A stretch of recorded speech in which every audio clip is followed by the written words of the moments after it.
Welcome to Swanwick in Hampshire and to Yachting Monthly's test of the Bavaria 42 Vision.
So we start at the bow, as usual.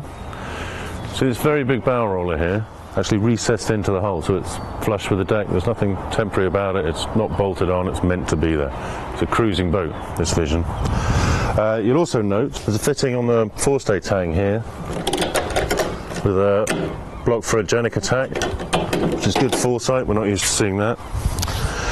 And here in the anchor locker, so there's a chain lock on the roller itself, really big chain locker down there, and there's your windlass. The remote's plugged in just down here. All very seaman-like. So we've got these nice cleats here, no fairleads, just rub rails on the hull. Good teak tow rails all the way down, nice and safe. I like the way these are fared in there, it's very neat. Got these jib tracks here on the coach roof. I guess they're long enough. I mean, if the jib was furled quite a lot, then you'd be at this end of the car. So I guess that works, but yet to be seen. Swing around the diform rigging. You notice these gaps in the tow rails. You need them to get water off, but the problem, I guess, maybe it's industrialised areas. You do get quite dirty water running off, and it's sort of stained the side. But what else can you do? I mean, you need brakes in the tow rails to get the water off the boat. Got the lines from the mast running along the deck there to a single winch in the cockpit. More on that later. And these look a bit short to me. Obviously the jib track's got to come to here, but I'd like these so that I can reach something else if I'm coming forward, so I'm not kind of stranded here. So this one's got in-mast furling, but I think they've all got this like Catamaran Mainsheet system, which is essentially two separate main sheets. One runs down this side, one runs down that side. It's very efficient. It's not much in the way of turning blocks, but it does mean you're kind of managing two main sheets instead of one. So if you want to bear away, then you have to bear away on both main sheets rather than just one. It's very simple, very effective, but it'll take some getting used to. Just say that. Nice grab rails on the spray hood here, more there. No non-slip here, but I guess you'd just step over, wouldn't you? Anyway, into the cockpit. Very big, very wide cockpit. Really nice little detail here. It's a huge locker here. It's essentially the starboard aft berth is the size of this locker, but you've got that nice little washboard stowage there with Velcro straps to keep it in place. Handholds are very good. This one here, you've got these around the binnacle. Nice, lovely wheels. Don't suppose they're standard. The carbon Nautica wheels. Engine controls tucked away under here with a diesel filler. We've also got, this boat is fitted with bow and stern thrusters, and those are both controllable from here. And there's a light to tell you whether they're on or not, and there's also an alarm that tells you if you go over a certain speed and they're still deployed, it'll give you a shout.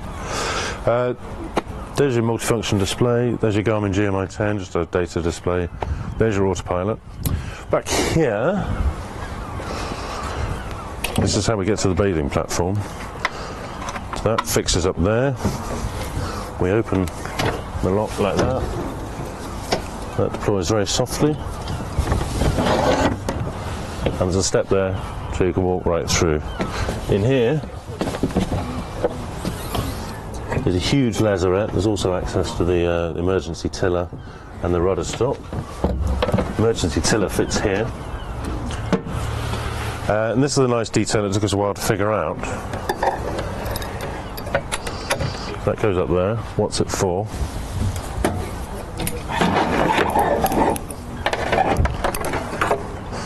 So you're going to have a shower on the bathing platform. Nice touch. We've also got plenty of stowage. In here, that's a draining locker. This one is the gas locker. Also self-contained and draining over the side. This one's got the shore plough. It's another draining locker. And in here, these neat little foot blocks that explain all the studs on the floor. So you can just pop them in there. There's your foot block. So you've got these are the red lines, the main sheet. So you've got manual main sheet winches. You've also got this, which is the Lumar Revo in and out winches. So when you're tacking, if you're tacking over onto port, just press this. This one winds in, the other one releases, and the jib tacks rather sedately. And then when you want to furl the whole thing, just press out on both, and you can furl the sail. Very clever, but it's not entirely there. So if I was on a beat and I wanted to bear away onto a beam reach or something, there needs to be enough weight in the wind to pull the winch out, to pull the line off the winch, because it just disengages the clutch, it doesn't actually wind out. So it's a great idea, and I love the idea of one finger tacking, but it's not quite there as a system. So that's where all the sailing happens. There's your steering and winding away and pressing buttons and stuff. This is where the important stuff happens, all the relaxing. Nice cockpit table here, funny shape, and that's because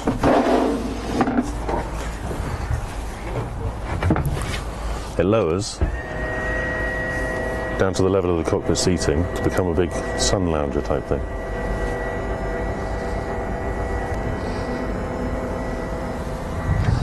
Very clever. Very popular on power boats, but I think it was the Beneteau Sense that first popularised that one. All your Halley winches and so on are here on this manual, 45, and there's a really nice bin for all the halyard tails behind this teak grate.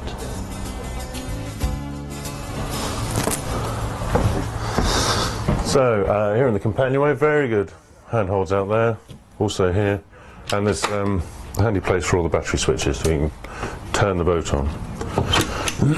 Good place for light switches as well, that's all very handy, although that one might get wet, possibly, if you didn't have the spray hood up.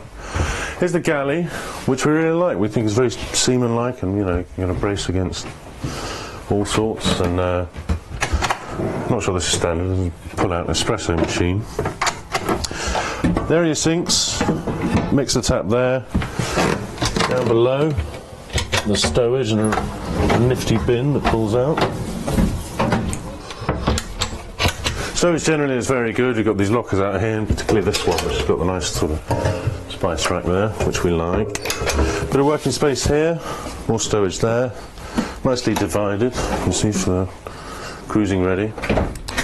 Massive fridge here, which perhaps could use some division, because it's like a, I don't know, I've seen morgues with fridges like this. So access is brilliant, but as I say, it may be, you know, if one side was a fridge and another was a freezer, it might be a bit better. So stowage already very good. It's further enhanced by these panels in the sole, which mean you've got space for pretty much everything you might need. So it's the aft cabin, huge, massive. So I'm 6 foot, and there's, you know, I could jump up and down here, and that wouldn't be a problem. 6'10" headroom here. It's rigged as a twin at the moment, twin berths, 6'7" long, And if you wanted it as a double, then it's 6'8" wide, so it's actually wider than it is long. Huge. Bearing that in mind, there's not masses of stowage. You've got access to the sail drive and to the stern thruster under the inboard berth. Under this one there's a water tank. So you've got these, and there's a little bit more here. But not tons of stowage for what is a massive cabin. Lots of lights, so you've got an opening port there, another one into the cockpit there, you've got the whole port, and a nasty little window here. And yeah, the lighting is very good. You've got, what is it, 4 or 5 LEDs here to light the place up, as well as a couple of reading lights. Very good. So that's the aft cabin, and here's the chart table, which is, I guess, minimal. Some stowage under there, you've got your switch panel here, which is all pretty straightforward. VHF there, there's an air conditioning control here, and your stereo, of course. If it doesn't look much as a chart table, then perhaps that's because that's not all it is.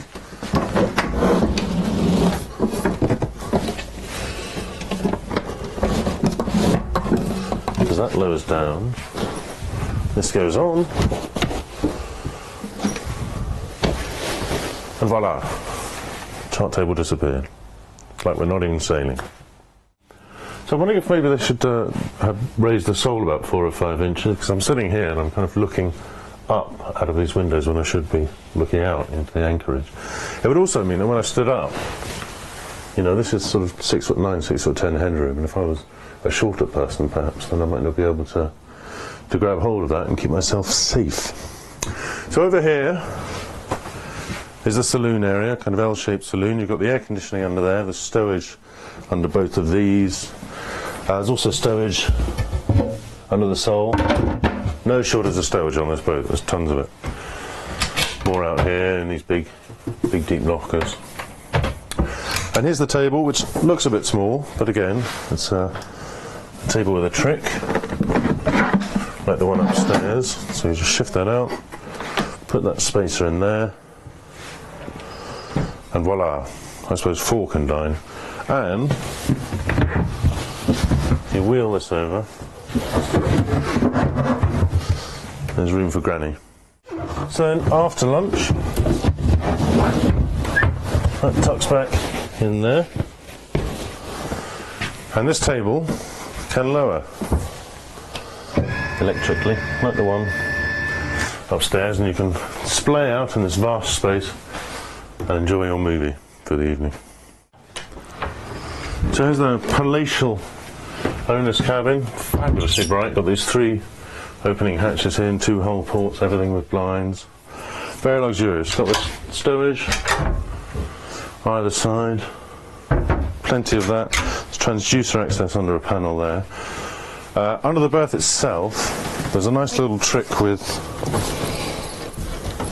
like a sort of bonnet clip here, but not much in the way of stowage. So you've got the water tank there, there's a thruster and battery forward, and there's also a separate aircon, the forward cabin aircon. So not a massive amount of stowage, but we like this idea. Not that it's new, of course. So there's the berth. It's 6 or 7 inch long. It's kind of narrow, so it's about 4'6" at shoulder width, and 6'7" headroom. So it's a big old cabin, and it's very nice. It's got this vanity table here. This chair, it's sort of held in place. It's got rubber feet, and they hole into 2 holes in the sole. And if you tilt it up, you can move that around when you want to put it away. Plug it back in the holes again. Easy. So, none of the cabins are en suite on this one. Dare say it's an option, but neither of these ones are. So into the heads, again, huge. Loads of headroom. I've got some stowage here. Some more in there with seacock access at the back. Some shelving out there, nice mirror so you can see what you're doing. These nice worktops here. Got a handhold built into this one, which is kind of handy. And a nice fancy fold-out shower door that links up with this bit. Some tack in there pleasure shower, very nice. And aft is that huge stowers area. You can access through the cockpit or through here. It needs a bit of arrangement, not quite in its tip-top condition. But once you turn the lights on, you can even see what you're doing.